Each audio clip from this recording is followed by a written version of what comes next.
It is October 16th, 2024. The time is 6:35 p.m. Our mission is to provide a safe and caring climate and culture in which we engage, inspire, educate, prepare, and empower all learners in partnership with their surrounding community to be successful in today's and tomorrow's society. Zach, can you please lead us in the Pledge of Allegiance?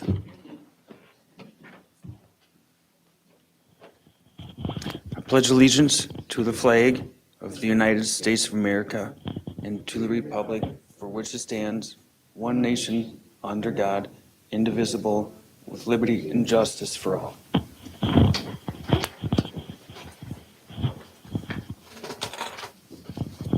Thank you. And then when you're ready, can you please call roll?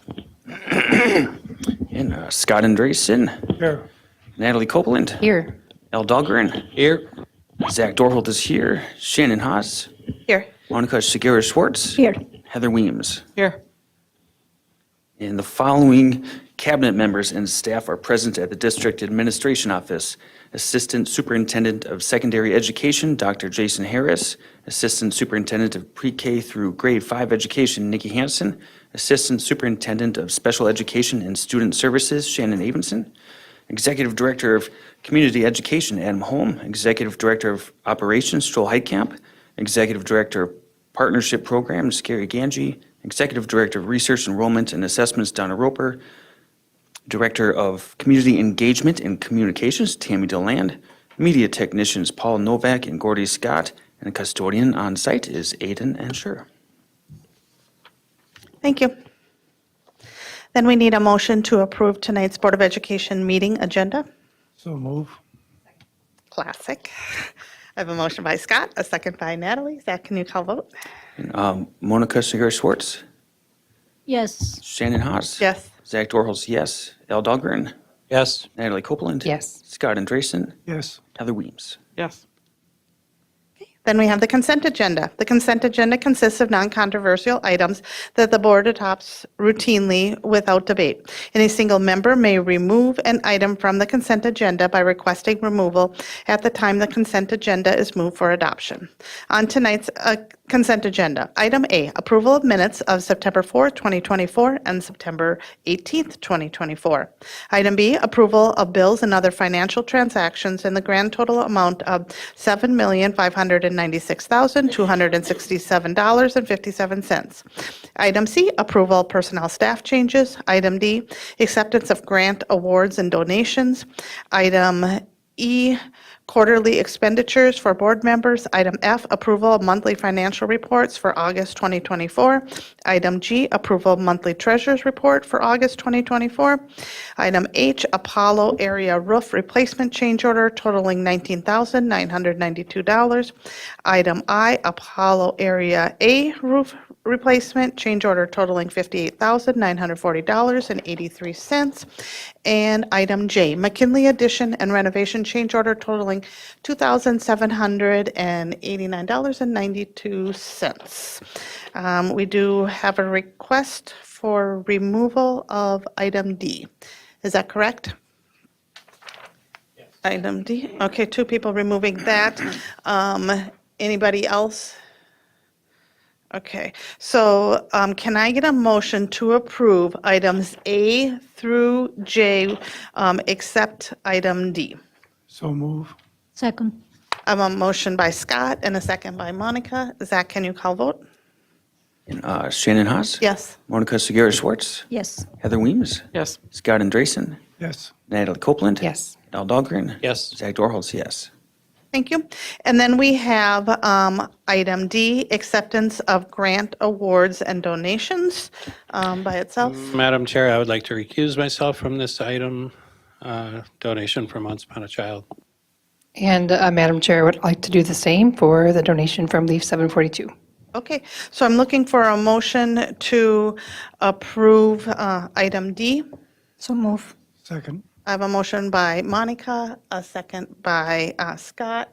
So Zach, can you call vote for the five of us? Al Dahlgren.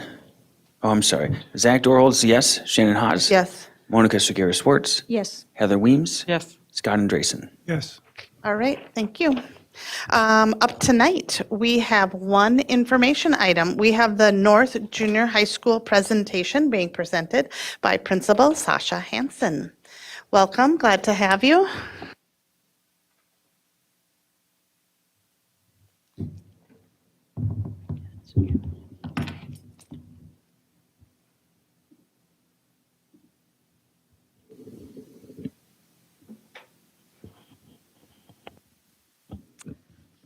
All right, good evening, Chair Hawes, members of the board, assistant superintendents tonight, and district administration. My name is Sasha Hansen, and I am the proud principal of North Junior High.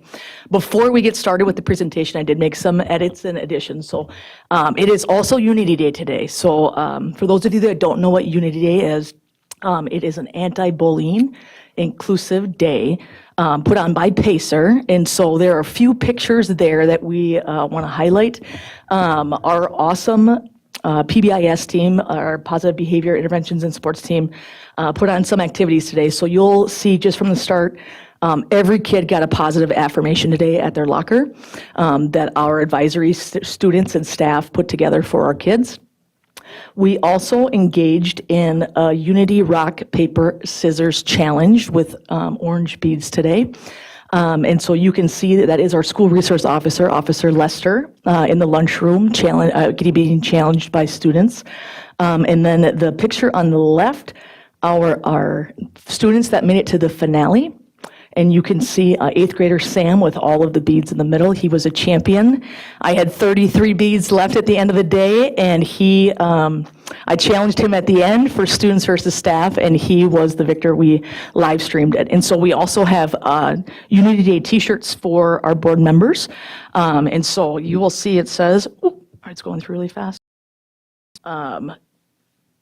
Let's put the unity and community, and then you belong here. So I got one for all of you today, so please pass.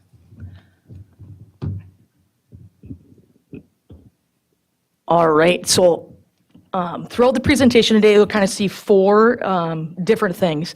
It'll start with our 4 pillars of belonging, collaboration, excellence in expected outcomes for our students, and then also safety.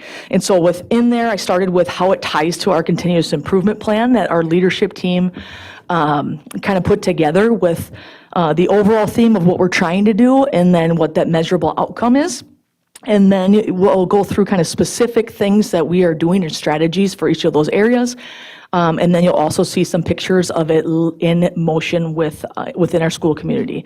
So the first area is sense of belonging. We broke it down between students, families, and staff. And so our overall goal is to make sure that every kid has at least one positive adult within our school community by the end of the school year. And so we're going to do surveys a few different times a year to see how we're progressing with that. And hopefully by the end of the year, we have at least one trusted adult because we know that improves outcomes for kids. And then we also have a goal to decrease major physical altercations, fights, and assaults by 10% this school year. All right, so here are all of the awesome things that we are doing to create a sense of belonging for students. And so the big thing that has been for the past couple of years are restorative practices. And so within our school community, in our classroom, every single teacher has done community building circles with our students to get to know them on an individual level and for kids to get to know each other to build empathy and understanding for each other within our classrooms. They created respect agreements, which means they sat down in that circle and they talked about how do students expect to demonstrate respect to each other? What do students expect from the adult in the space and the teacher? And then what does a teacher expect from the students in regards to respect? And then how are we respecting the whole community? And so each class came up with respect agreements. They're posted on Schoology. And within their classrooms. And again, when things maybe aren't going the way that everybody expected and agreed to, we go back to those respect agreements to make sure we're all on the same page. The next thing at the middle level, building assets, reducing risks, our BAR program started out at the high schools. And so this was the first year we did full implementation in grades 6, 7, and 8. And so within those I time lessons, the I stands for the individual. So again, this is another strategy, explicit strategy that teachers are doing within the core content areas to understand who kids are individually. And so once a month, one of our 4 core teachers teaches one of those I times lessons, again, to build that community within the classroom. We have a ton of celebrations that are listed there, so we just tried to highlight kind of the big ones. Again, our PBIS, or Positive Behavior Interventions and Supports. We do Students of the Month. This year, we implemented Cheerful Students of the Week, and so we have a live stream on Tuesdays and Thursdays. One of our Dean of Students does that live stream for announcements, and our new Assistant Principal Churgi. And so students nominate each other. Who's bringing joy, who is spreading cheer within our school community, so they highlight a Student of the Week in that. We have birthday shout-outs, both in announcements, but also we will sing happy birthday in the lunchroom for all of our students. So we have printed all of our students' birthdays, and we will celebrate them both in announcements and during lunch. And then again, PBIS, we have Eagle Pride blue slips. So you'll see in the next slide, we have a monthly drawing for 4 different prizes. Kids can figure out when they are being safe, responsible, or kind. Our adults in the space will give them an Eagle Pride blue slip, and they'll put them in one of those 4 areas. A really popular thing that has happened over the last 2 years is student versus staff dodgeball in the morning that we also live stream. And so they get to choose where they want to, what they would like to earn. And then the last celebration that we do twice a year is we have a no tardy party challenge for students to get to class on time. So over a 3-week span, we will track all of our tardies, and if students have 3 or less in that time frame, they get to have an after-school party with their peers and their the teachers and staff in our building. And then last but certainly not least, trying to build a sense of belonging for kids is we have a Where Everybody Belongs 8th grade leadership, a leadership team where they will connect with 6th grades not only at that first day of school, but we also have advisories where they'll push into advisories and do some different activities with their 6th grade students. You'll see on the next page we have Spirit of the Week and Dress Up Days. We just talked about Unity Day this morning, and then we celebrate different Heritage Months. So we just finished celebrating Hispanic Heritage Month, which just finished. It was October 15th until yesterday. And then we also have a culture night at the end of the school year. And so here are a bunch of different students involved in activities. One thing I did not highlight, another focus of ours is increase in activities by 5%. Our fall activities rate was extremely higher, especially for our females, which I know has been a focus for our activities coordinator and activities directors. So that was awesome to see. I think the biggest highlight was volleyball went from 48 to 68 participants.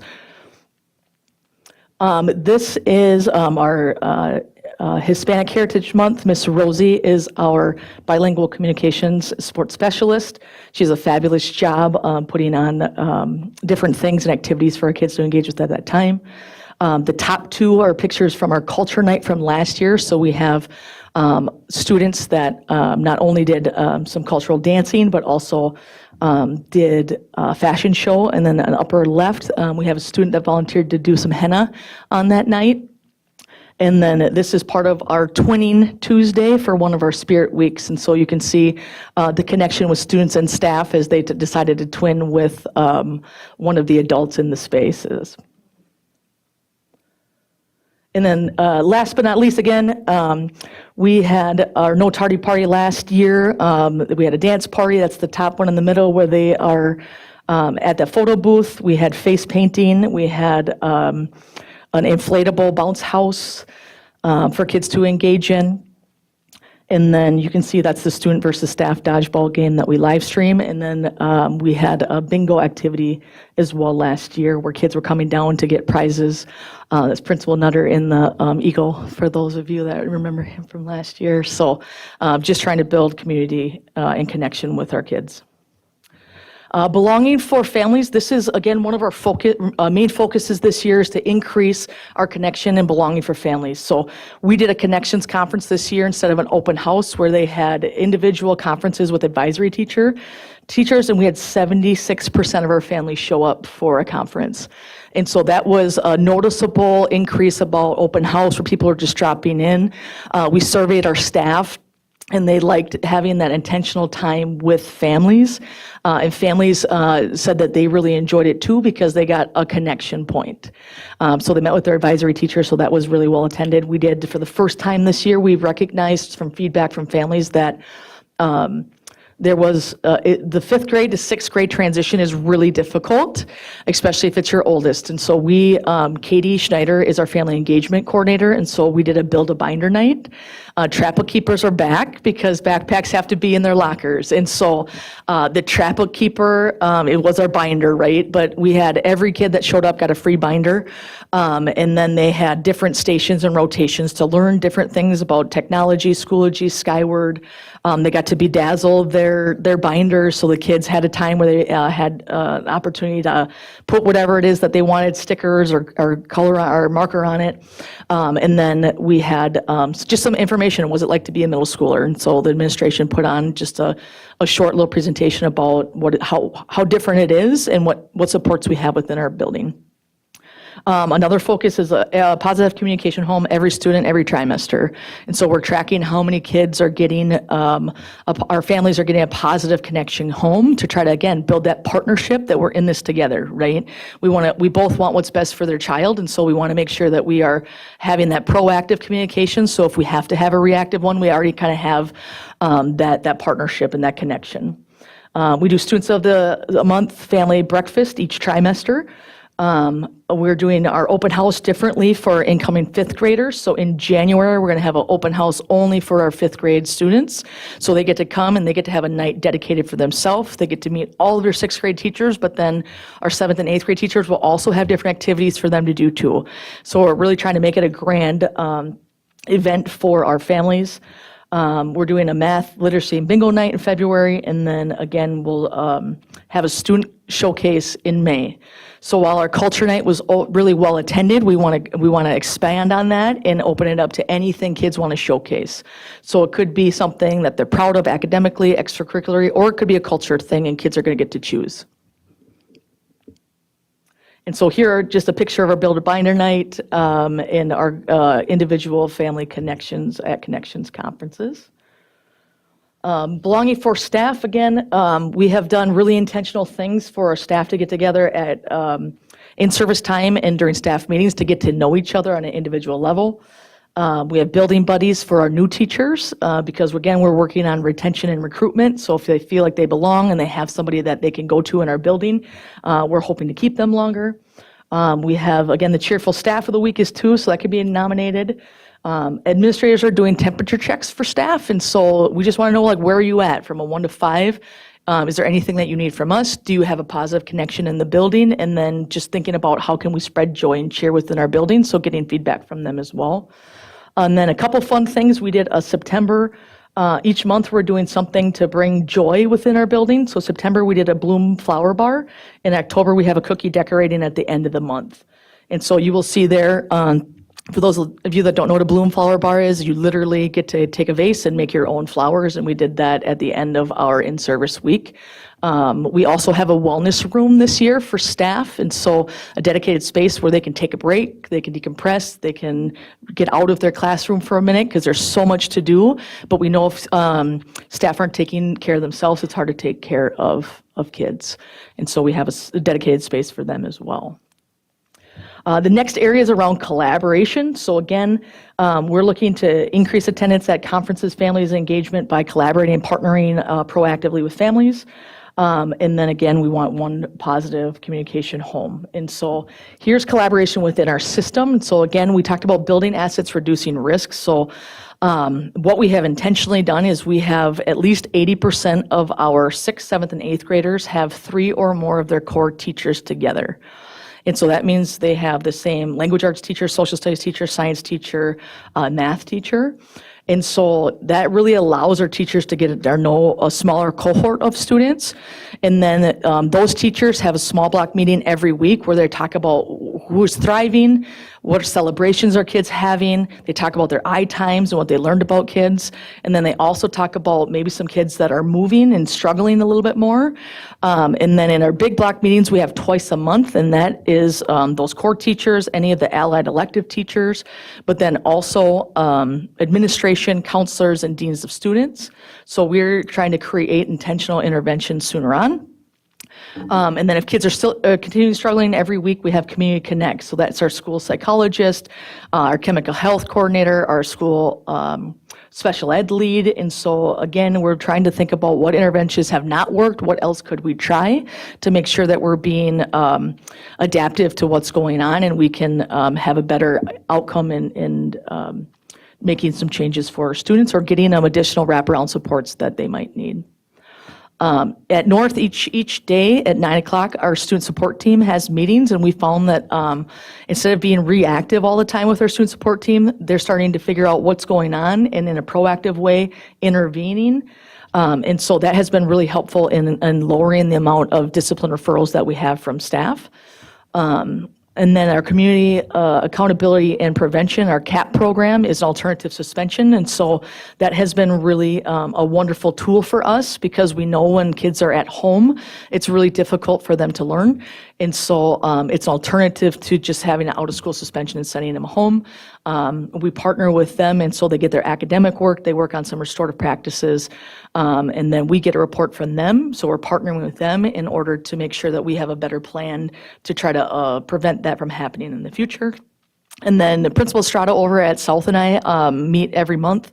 And so we're really trying to align programming and responses. She's my accountability partner. So if there's something that happens, she's on my speed dial, I give her a call and we kind of problem solve together to make sure we're having a similar response in thinking about things potentially differently than maybe we have done in the past. Outside of our system, we have full service community schools. So I know that's going to be rolling out in January. We have 13 community partners that will be providing programming not only in supports, not only for our students, but our community members and our families. Boys and Girls Club are partnering with us for the first time at the middle level. So during Eagle Time, that's a 30-minute opposite of lunch. They're going to be providing some, we're going to try to do some 8th grade mini credit recovery, second trimester and third trimester. And so they're going to be providing some additional supports for students that have not been passing their classes as we're preparing them for high school. We have a 21st Century Schools grant with United Way that provides after-school tutoring right now, but we're also going to look at some enrichment opportunities this year. Anna Marie's provides group within the day, so during their lunches, we have a set of group where they're working on healthy relationships and social skills. The Power of the People Institute, we have 2 different clubs or organizations. It's Boys of Hope and Girls Taking Action. So these are students that we really see the potential of having awesome leadership skills. And so they work with that group once a week and take them on some field trips. And so that has been awesome. We've had Girls Taking Action for 3 years and Boys of Hope for 2 years. This year we have a partnership with Dr. Corey Yeager for Harmony Road and really working on doing some kind of life coaching for some of our students that have really struggled with anything that we've tried and wraparound services. And so he's kind of doing some life coaching and trying to get students to see what their actions now are and how that will impact what their goals are in the future. We have Too Much Talent with Lenora Hunt. And then obviously our Greater Minnesota Mental Health Support has been in place, but is a great asset for us to use Ms. Carroll when we are needing additional mental health supports for our students. And so here are just a few of our pictures. Those are our Girls Taking Action, Boys of Hope. Clifton in the upper right is a mentor. He was a graduate from Apollo a few years ago, and he went through North, and so he has a really great message for kids about, he was there, he understands the struggle sometimes of putting academics first, and so he has been a great partner for us. And then Abdallah is in the middle there, is our first full-service community schools coordinator at North. He did an origami club for like 6 sessions after school this year just to get kids and families to start to know him. And so he has been a great asset too, and we're excited to partner with him as we start rolling out our services in January for full service community schools. Two to go. Excellent, high excellence, high expectations, high support. So again, our school-wide focus this year is to decrease all of our fail rates by 10%. And so that is our building-wide goal, because we know if kids are given opportunities in different ways to master standards, we know that we are standards-based aligned. So if we can reduce our fail rates, we know kids are learning, and that should impact our MCAs and all the other things that people care about. But we really want kids to not give up hope if they have tons of missing assignments or they're failing assessments. We want to make sure that we're giving them every opportunity to learn, right? Because grades are one thing and that's a report, but we want them to learn the material. And so that is our building-wide focus this school year. And so what are we doing to do that? Tier 1 means universally, this is what everybody's doing. Every single one of our classrooms will have content and language objectives. That was our first professional development that we had a few weeks ago. And so this really, what that means is that kids will know what they're expected to do, and they will know how they're supposed to demonstrate their learning. And so when I'm walking in through learning walks or informals, when I talk with kids at lunch, I want to say, what were you learning in so-and-so's class? And I want them to be able to tell me in their own language, right? I don't want them like last year to say, oh, I was reading. Okay, great. Yep, you were in language arts class, but what were you exactly supposed to do?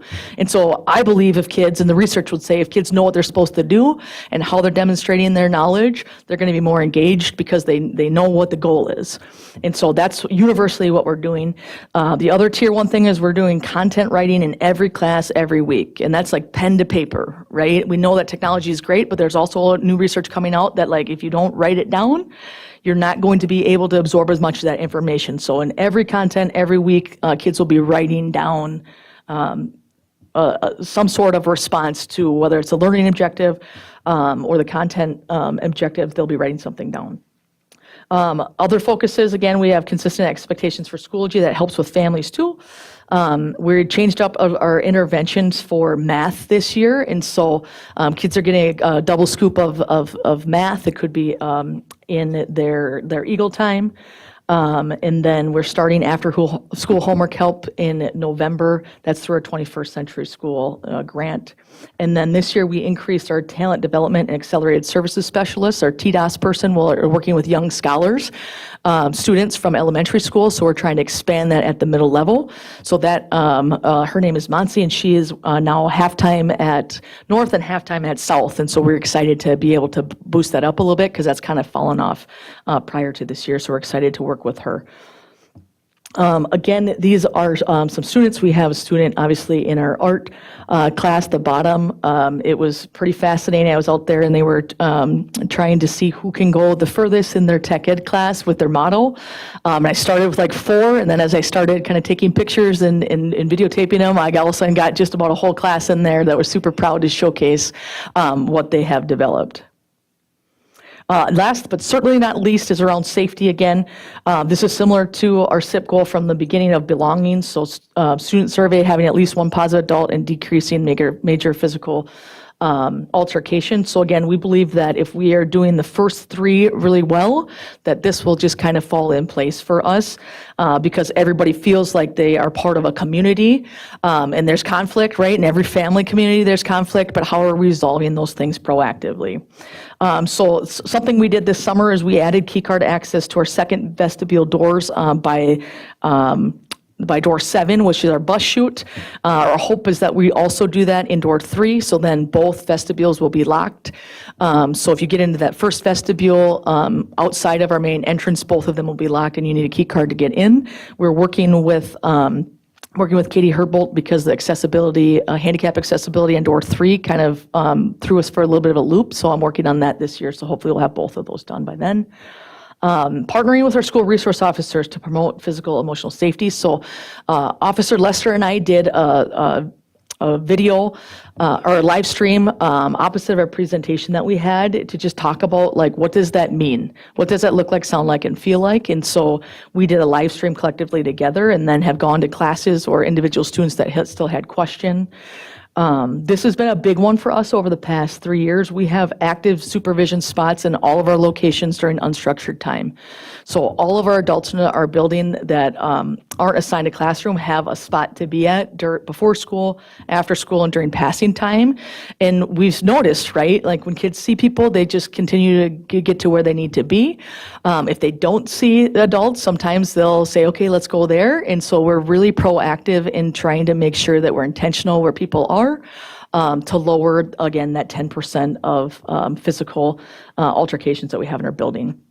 We talked about our daily support meetings, and then we have a restorative practitioner at the middle level. His name is Mr. Ernie. He'll be on the video later. And we are really focused and intentional about conflict resolution, and understanding other people's perspective. And we've noticed over the past year that when kids sit down when they've caused harm, whether it's with another student or with an adult in the space, they become reflective, right? And we can articulate that it might not have been that person, but it was what I was carrying with me that day. And so a lot of times, again, adults and students will assume like, well, you don't like me, or this happened, right? And when they sit down and talk about it, it's typically not that, right? And so that's been super helpful for us this year as well. All right, we're going to get to our video. Here. Chapatesi.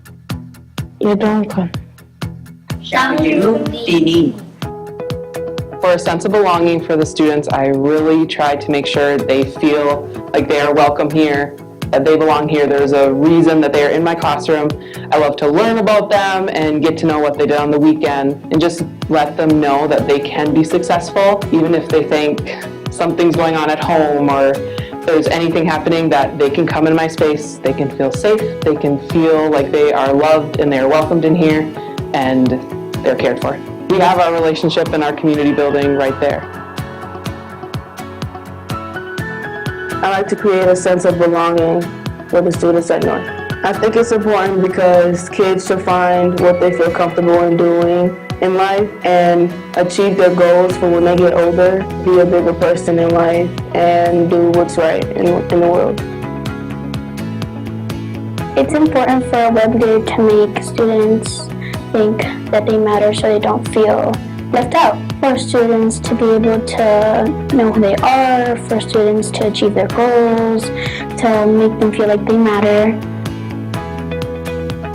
So I am a BRS over here at North, basically stands for Behavior Resource Specialist. It looks a little bit different at every school, but at North, what that basically means is I am in between admin and the teachers, as well as the students, and I kind of give students an opportunity to kind of reset, evaluate what's going on, and get them back into the learning space. On the other side, I do a lot of relationship building with the students and staffs at the school. I push into a lot of classes as well, just to do classroom support for teachers who are feeling a little bit overwhelmed with their class load, or if they just need another adult just to kind of help out in the classroom. Just being here to help them, but also giving them the tools to advocate for themselves, and just pushing that empathy and understanding kind of creates like a inclusive space and a safe space at the school. We have our students come down. If they have a conflict between each other, bring them down here and we just kind of put them in even a circle, or sometimes it's face to face, whatever works to their comfortability.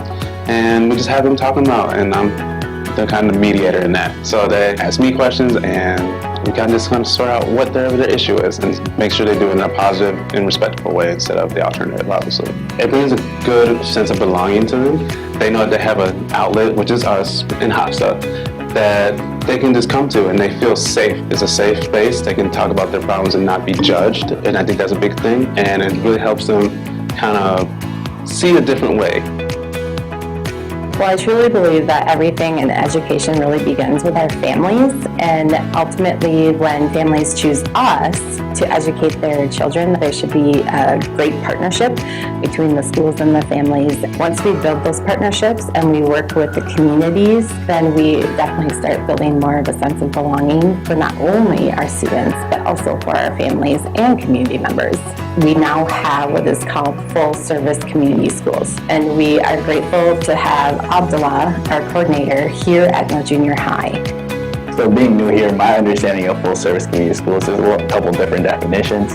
I would say bringing community and bridging that gap between schools and community. We started off with meetings with our community partners to kind of establish who everybody is. And all these different community partners bring different services to our communities. We're really trying to make North more of a hub for community services here in the district. Having the parents as well as the students after school programs through FSCS, that creates more of a sense of belonging as well as safety.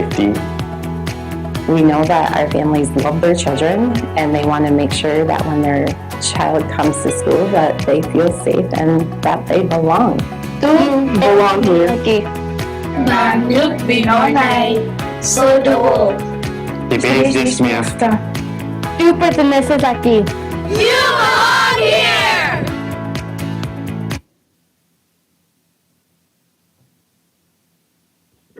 All right, thank you. And now I'm ready for any questions you may have about North. Natalie, are you crying too? That was good. Okay, go ahead. Yeah, 3 of my kids went there, so it's a little bit nostalgic for me. Thank you, Sasha, for sharing so many pictures and just letting us see what's going on at North. The question I have is in regards to the data deck, and it is something we've been talking about in the Achievement, Integration, and Equity Committee, and it is in regards to this really interesting data around our not the Minnesota Student Survey, but the survey that we give our kids, our students. And it's like, so the question about, or the statement, I feel socially acceptable, a majority of North students agree or strongly agree with that. But then we go to our, the one that we've been talking about a lot, students and at this school respect each other, and a majority disagree or strongly disagree. I've definitely heard a lot of things in your presentation, like conflict resolution, that are obviously built towards that. But can you talk a little bit about that juxtaposition and how you see they're feeling like they're, to me, and tell me if I'm wrong with this, it's like they're belonging with the adults and they're belonging with their friend groups, but there's something missing between groups of people, or what do you think is that difference there? Yeah, great question. So I don't feel, and again, this is my personal local meeting, I don't feel like it's any time that there's a conflict with students, it's not typically around like where you come from, what your socioeconomic status is, right? Your religion, your culture, any of that. It typically is around just a miscommunication.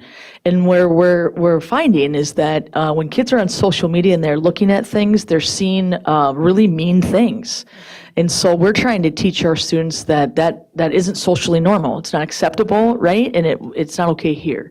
And so I think when the question is like, that people are respectful, I think it's because the social norm in culture, like youth culture, is just not super kind right now. And so just youth culture, but yeah. Yeah, well, yes, and other, but specifically when you look at social media and you're looking at youth things, it's like it just there's that disconnect of like what I say impacts, right? And so what we've really worked on in the last year and a half is like intention versus impact. You might say something that is your intention wasn't to cause harm, but what we find is the impact is that it does. Right? Whether that's with the peer or with it's how you're treating or acting towards an adult. So that's where we're kind of trying to get kids to stop and reflect on words do matter. And so I think that that's where the disconnect is because I truly feel like all of our kids are like, yep, you come wherever you come in from, like you belong here, you're accepted here, but I might not always treat you nice. And so that's where we're really trying to get at with our restorative practices. Yeah, and I heard you mention social media there. How has it been without cell phones? It's been fabulous. You tell us more about that. It's been fabulous, right? So I was assistant principal 2 years prior to being at North, and again, the first year I was there, right? We had kids could have it at halls and lunch, right? But the amount of like focus and attention that only the kids understand that like that's their brain wired is like when they have it, that they're always thinking about who sent me a message, what does it look like, like what's going on. But then also if someone sends something mean, you see it at lunch and then all of a sudden it spirals all afternoon. And so I would tell you, the majority of our kids have it stored in their locker, and we just haven't seen it, right? It's not a battle with adults. They just know that, again, tier one, everybody in our school community has it away for the day, and that has made a huge impact. We still get some social media that comes outside, and so sometimes it's a learning thing for families to say, like, yep, if it significantly, substantially impacts the school environment, how somebody feels, we'll deal with it. But we also let them know, like, you as a parent get to have your rights and can monitor whatever you want at home. And if it gets to the point where it's super mean, you always can call the police. And so that has been helpful too. So we haven't seen a ton of stuff actually come outside of school into school anymore either over the past year. And kids are here to learn, right? That's what we say. Your parents are sending you here to learn, and you're focused on being in your classroom and learning the best that you can. That's what I tell my kids, it's their job. That's your job, is to learn. So thank you, Sasha. Thank you. Heather? Just a couple of comments, and I'm inspired by what you do and what you presented. I'm reading right now The Anxious Generation by Jonathan Haidt. If anyone hasn't read it, it is really literally about the rewiring that cell phones are doing to our kids. And I think it relates to all of the work that I think about back to my own schooling. And when you present and show us the number of programs and the number of interventions that are happening just as the course of normal day, it's actually quite foreign from probably where most of us were. And they literally go back to 2010, 11, 12, and the interface or the introduction of the iPhone. And they can trace it almost scientifically to where that's at. So credit to you. I also talk a little bit about, because I think this is the first presentation that I at least recall with such attention on staff belonging. And I think that that's fantastic, because I think that's just as important, and particularly in difficult environments, to have that sort of connection. Talk a little bit about how your staff have responded to that. And is that new? The intentionality around it has been new, right? We've always had kind of Orange Frog committee that is trying to build that connection within our community. But I think specific at North, like we're intentional about every month doing something. At the end of last year in leadership, they talked about, again, if you teach sixth grade, you're up in a kind of a corner on your own. And so getting to know people on the other side has been a challenge. And so we problem solved, right? We call it sometimes forced family fun, and we've all been through it. And so some people love it, and some people are getting feedback that's not their most favorite thing, but we're trying to be like, if that's a concern, then we got to do something about it, right? We got to sit with different people at staff meetings. We have assigned spots, different things. We do some sort of connection at the beginning to get them talking to each other. And so that has been different and intentional, but I'm also really in tune with, like, I'm an extrovert, right? That feels good to me, but we also do some things. We did like a Rare Bird independent exercise that says, like, here's unique things about myself. And then we pull them out, 2 at every staff member, right? So you got to do that independently, but then it's like, okay, I need to know what door holds into, because I want to be able to guess him right at the staff meeting, because I want to know what his Rare Bird was, right? So it's I'm trying to appease to all of the different personalities that we have in our building. My last comment simply, I like the simplification of your goal being that every student has one adult person with whom they connect. Sometimes we get so caught up in crazy data and something that is as simple as saying, I always used to say this when I worked at university. In my estimation, if a university was doing its job really well, every student who walked across the stage to accept a diploma could point to one adult person other than their parents who had made a difference in their life, because I think then that's a very capturable understanding of what it means to have a mentor or to have support somewhere. And so kudos to you. Monica, then Scott, are you? Okay. Thank you so much. I'm with Heather about the staff belonging. I really think that is important. I love what you said about, do you have 70% of attendance to cultural nights? Was it cultural nights? Yeah, our culture night in May. In May. Are you asking for attendance? Yeah, that was the 70%, Yep, right? so I don't know the exact percentage because we didn't take there was no way for us to check in like an advisory teacher with connections and conferences. But we planned for 600 meals because we give different culture night meals. And so it was probably right around the 600 mark of total people that came. So we invite families, right, siblings. We had some kids from Apollo come back because they knew it was a night where they could get to see all of their favorite staff members and whatnot. So last year was probably right around 600 people. So the 70% was for parent conference or for the open house? It was our connections conferences that replaced open house this past school year. So we had 551 families have a 20-minute conference with their, or 15-minute conference with their advisory teacher. So what was different that you were able to get that high attendance? Yep, two different things. One, we just had an open house, right? So some people like open house because there's flexibility in it, but I think it's like, yeah, we hope you come, but it's still okay if you don't, right? So it was very intentional to be like, we want you here, right? We want to know about your family. We want to know about your kid's strengths. We want to know what your goals are for your kid. And so I took some time out of the summer for some of our bilingual communication specialists. So I paid 2 full days for a Somali and Spanish-speaking dual language staff member to call and slot those families in. And so we communicated and we said, we want you to be here. So we emailed, called, text through our Skylar messaging. So I think we increased communication, but we also were like, we really, really want you here. And so if families didn't sign up prior to open house, then our teachers called and they said, hey, we noticed you haven't signed up for a conference yet. We really want to meet you. So it was a little bit more intentional with our communication and saying, we really want you in. Was that the same strategy with English-speaking families? Yes. Yep. Wonderful. What do you find different right now? You met more families, you have more families. What feedback do you get? Yep. So we also took time in our EduClimber format to fill out kind of like strengths, goals for that student. So now in our bar meetings, all of our teachers have access to that survey that families gave. And so now they can use that as information for them as they're thinking about what strengths do our kids have, right? We always want to have asset base. That's a big part of BAR is like knowing what your kids' strengths are, but then also being able to figure out what specific interventions that we might have for them. So it's just great information, and it's also important for us to have that go-to person for families. It's like I met my advisory teacher. I can connect with them if I'm having some struggles. Cool. I also noticed that several of your measurements, and I love that you're measuring and you're keeping accountability to yourself, but several of them are going to be measured by surveys to students. Mm-hmm.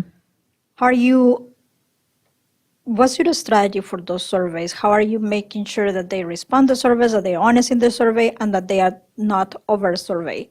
Good question. So we did our first survey in October. Again, it was opposite of our speaker, and I had 489 students complete it. And so the first one was kind of like, yep, we're going to get your feedback. It was kind of like, how are they feeling about school? It was about where they're currently at in their grades as we're approaching mid-trimester, and then they had to come up with strategic things that they were going to try to do differently to boost their grade up.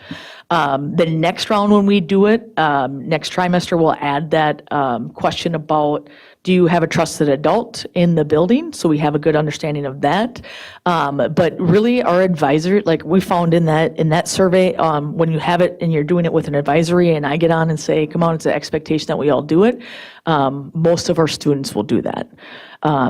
The follow-up from that is then our advisory teachers will get a list of who has not completed it yet and then sit down and be like, okay, we need to finish this in our advisory class, which is nice because we have about 10 minutes of flexibility in our advisories to do those things. So are those surveys anonymous? No, we get the information from their email address. But I'm going to tell you, middle school kids are pretty honest. Right? Like some of them told me some things in there that were brutally honest, which is good feedback to have. So they are not shy or bashful because one is just other things you want Principal Hansen to know. And so they put some things on there. So Joel, if we could get pizza back, that was one that was on there. Okay. And every week someone talks to me about where'd the pizza line go. Yeah, I actually like those type of surveys to be not anonymous. It's hard to get back to people when they don't tell you who they are. So what is a cultural night? Good question. So this kind of derived from our PBIS group and our support staff. So Ms. Hofson there at BRS really wanted to try to showcase all of the wonderful different cultures that we had in our community. And so it really has started from kids. And so they came up with the dance, that they wanted to dance. They want to showcase their cultural dance. They wanted to do a fashion show. And so it started small 2 years ago with just a small group of students, and then last year kind of got pretty big. And so really it comes from what students want to do, but this year we talked about with our family engagement night, we want to start showcasing more things that kids are proud of. Right. And so whether that's a connection to school, but also we want to try to get more cultures. Right. It was heavily focused on our Somali culture and our Latino culture because we had some support staff that were really passionate about getting kids to be involved in that. But we want to expand it to more things. So do you have any strategies or opportunities for white kids from around here to express their culture in the cultural night? Yeah, we do. We don't have a ton of kids. It was more staff-based, but we had like Hammerschlagen. So like our clerical person dressed up in like authentic German clothing and did a Hammerschlagen. So we had a lot of students be like, I've never tried that before. And so they tried that. We had one of our other clericals have like a hobby farm. So she brought a lot of like animals for, like rural culture. Like I grew up on a farm, so I've been exposed to that, but a lot of our students haven't been exposed to that. I had another question. Where it goes? So I love that you mentioned that you have an accountability partner. Does every staff member has an accountability partner? Every administrator this year has an accountability partner. And so how does that work? Tell us more tell us more about it. Yep. So anytime there is a code of conduct violation, that might be 3, 4, or 5, we have, kind of similar sheets, kind of what responses could be. But it really is getting to the heart of like, have we thought of all things that we could potentially do before we go to a suspension? And so I call her, she doesn't answer, I text and say, hey, accountability partner, I need you. Right, because it's busy. The days are busy. You never know what you're going to kind of step into.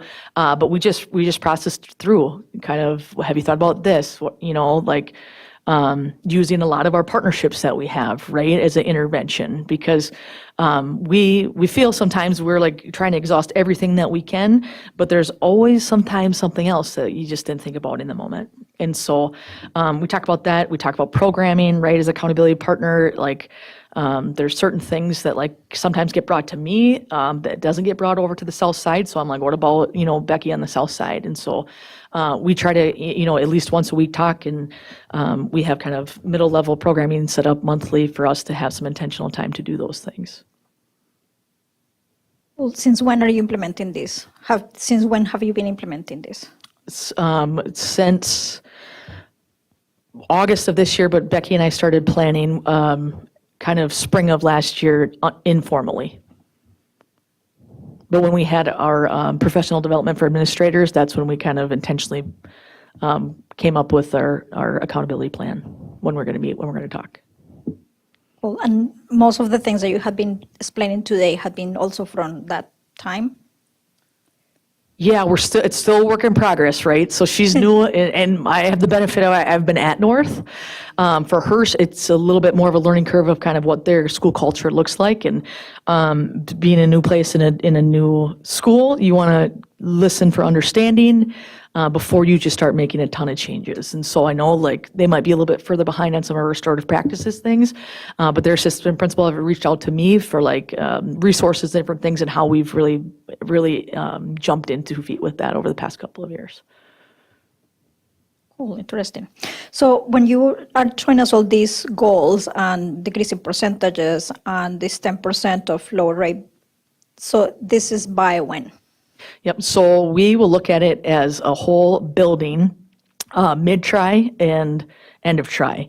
So for like our fail rates, that's when we'll start looking at them, right? And so we kind of know where we're at, right? But overall, I mean, each trimester we want to do that, but also by the end of the year, we want to make sure that we have at least 10% of reduction of failure rates. And that's why we're looking at second try and third try for our 8th grade friends, doing a mini credit recovery. So we can be more proactive because sometimes we get grades don't matter in middle school. And while they're true, they don't end up on a transcript. It is forming habits. And again, we want, if we're standards-based, we want the learning to be done so they show mastery so they can pass their classes. So then that will translate to high school. I'm not going to. I don't ever want to hear again that grades don't matter. I don't either. You said That's sometimes what the kids will say, right? Like it's not on my transcript, right? So it's hard for them to get that tangible thing sometimes, and so we're working on it. Well, give them a transcript. Yeah, we can give them a transcript, right? Give them report cards If right that, now. Is that what but- they want? So give them that. All right, the last question that I have is, let me see. I wanted to ask you, do you have any requests for us, for the board? When do you need help? What attention or support do you need? Great question. I would say for us, I think just the biggest support is to, I think it's always nice when people come and see, right? Because sometimes stories will be written for you that are inaccurate, right? In their perceptions and they're not realities. So I think it's always great for people to come in and just see. We'd love to have people in and see what it feels like. To see it. I would say the biggest thing for me is we're working on, and Joel and his awesome team just came in to think about just upgrading and different things. Sometimes the middle level feels like left out a little bit and kind of left in the dust. And so I'm working on, I have a little bit of carryover budget to try to think about how we can get some updated furniture and some of those things because some of it is really old. I'm just going to be honest. And so just thinking about that, I know there's only a certain allocation of money, but we're excited when we met with Joel to think about how we can get some of our upgrades with LTFM and those types of things. But I'm always trying to think about how can I get resources to have kids, because feeling is super important, right? And we keep our space clean because we know that matters. We talk to our custodial staff, like what you do impacts achievement. And so we want kids to value our space and have things that are equitable with other spaces within our school communities. Scott?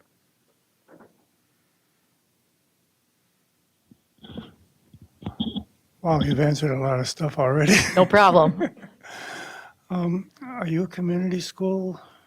Like, We are one of the full service community schools. Yep. what's that involved? Tell me about it. Yep. So we were awarded in January. We had a 1 year for planning. And so we are potentially starting to roll out services in January. We have 13 community partners. And so right now, Abdallah and Song and her team are really thinking about strategically when can we have the services and when. We are just doing a needs analysis, a needs assessment for our families.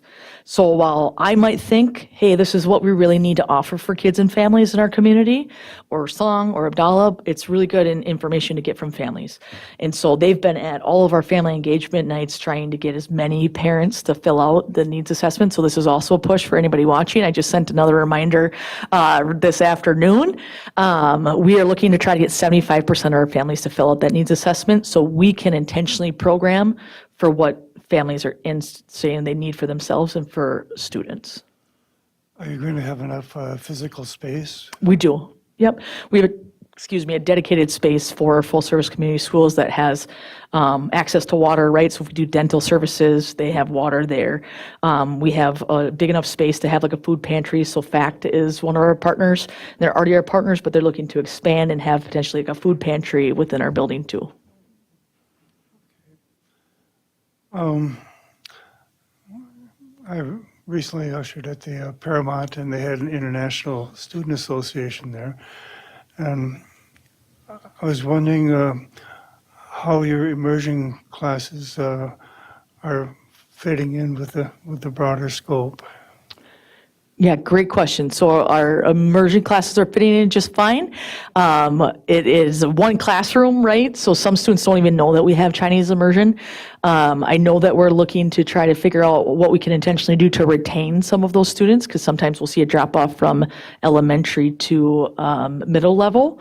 But definitely a valued program within our building and offers great opportunities for our kids, because we know, I'm always amazed not only with Chinese programming, but also with like how many of our students just are dual language or trilingual, right? It's amazing to me because I am just one, right? And so they always blow me away when I'm in those spaces to see what kids are doing and learning in those spaces.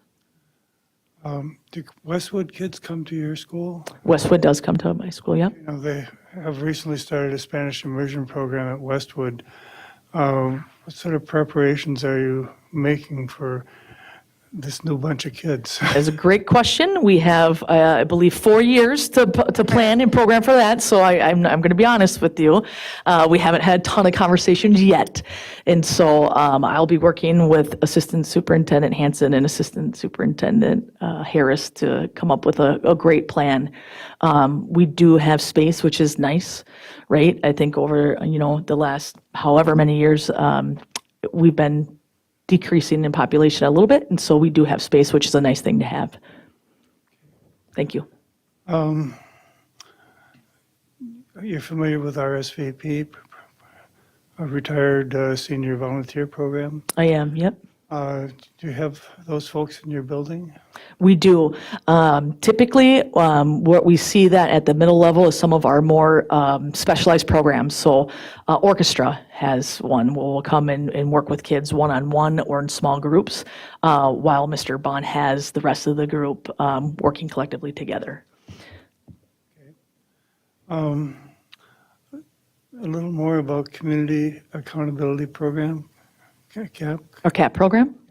Sure. So if a student gets into a physical altercation, right, instead of sending them home and saying stay home for 3 days, we assign them 3 days at our CAP program. So students will get bused to North just like normal. They will go to our student support room. A van will come with CAP staff. They will get on the van and they will go to that alternative location, which I believe is in Roosevelt. And they will go through individual, like one-on-one. They have staff that will meet with them and talk about and go through what the incident was and what led to that. They'll do a full group kind of circle, and then they'll also do academics and enrichment there.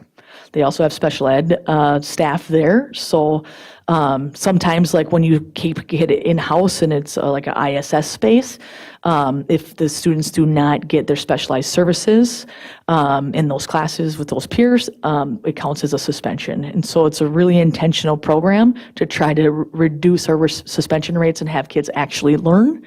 Not only academically, but also what can they learn so we can get them back within our school community and make better choices in the future. Sounds good.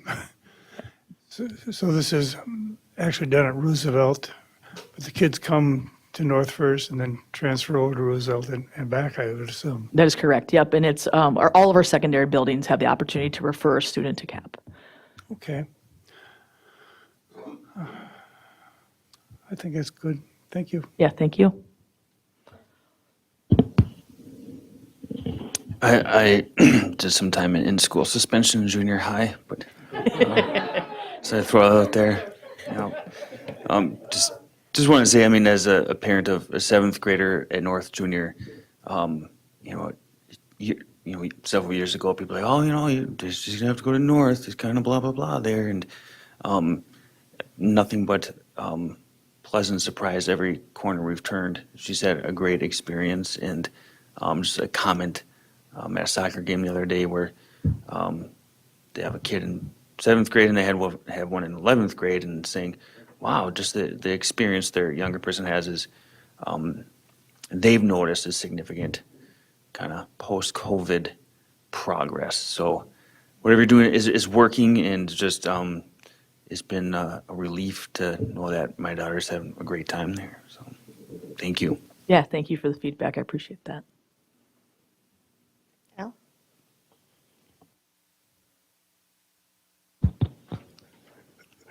Well, I get to work with Principal Hanson almost every day, and shout out to her and her team at North Junior High School. They're doing some amazing things, and you saw it, from building community, building belonging, all the things to bring to a culture to thrive and do all the things that we want to see and grow to the families, right?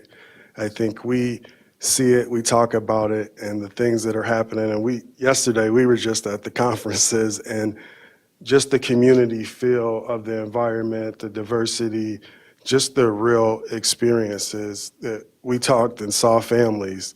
Our soccer numbers are up in the girls' soccer. We were just talking about. So we talked about volleyball and just all the things that we see. To her and her staff, they're doing amazing things over there. Continue the good work. Thank you all. Have a great night. Thank you very much.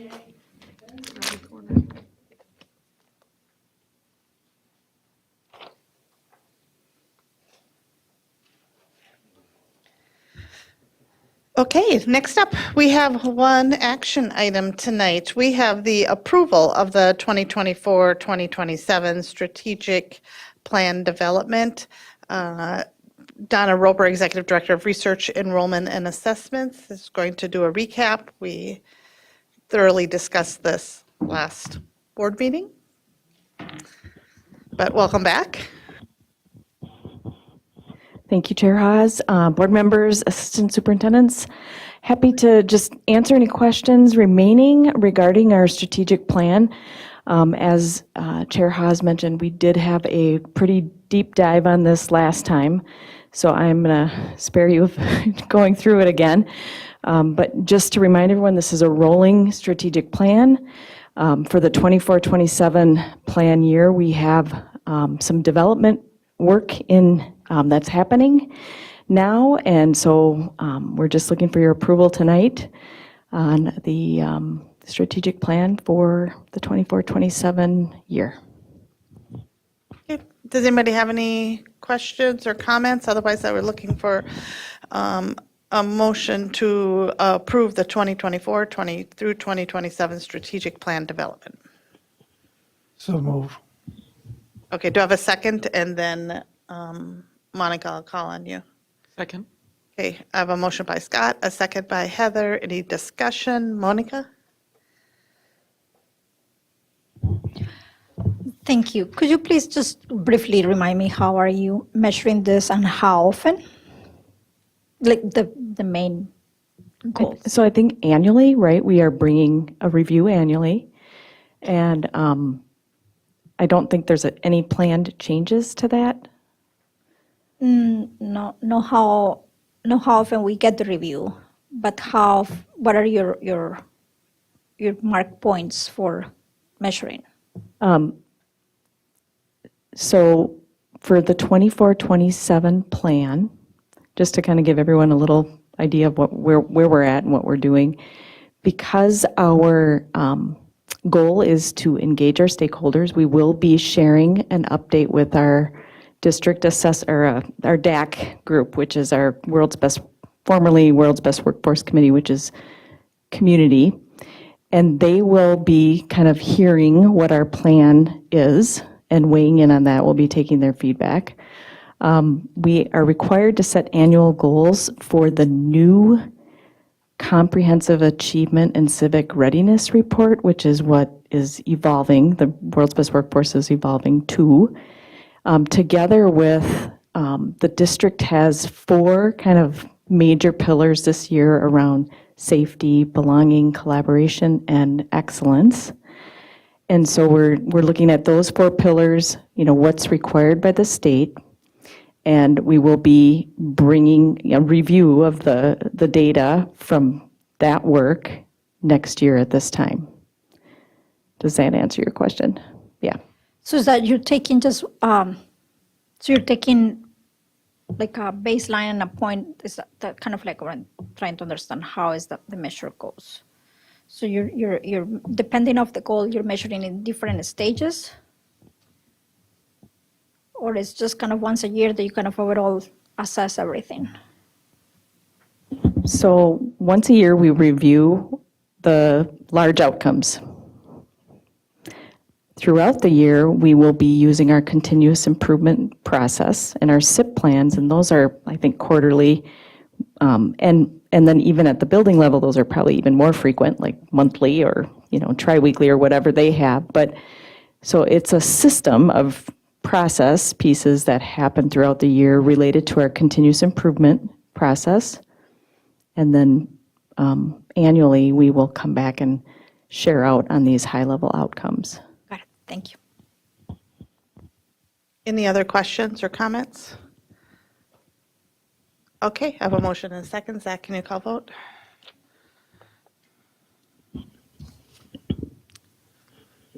Natalie Copeland, Yes. Scott Andresen, Yes. Heather Weems, Yes. Monica Segura Schwartz, Yes. Shannon Haas. Yes. Zach Dorholtz, yes. Al Dahlgren. Yes. Thank you, Donna. Okay, then we have reports, the Board of Education Standing Committee reports. I believe we just have one, Achievement, Integration, and Equity Chair Natalie Copeland. Thank you, Chair Haas. We met this morning. We talked about a couple of things. We reviewed the process for Minnesota Student Survey, just to note that the last time it happened was in 2022. The students will be taking it this school year, with the results being ready at the beginning of next school year. Donna was able to show us that we can access the data from 2013 to 2022 on MDE's website. And so I have that linked for y'all in our notes here. It's actually really specific. You can go by school, you can go by district, you can go by, there's however many different areas that students are asked questions about. So I'm definitely looking forward to kind of diving into that some more.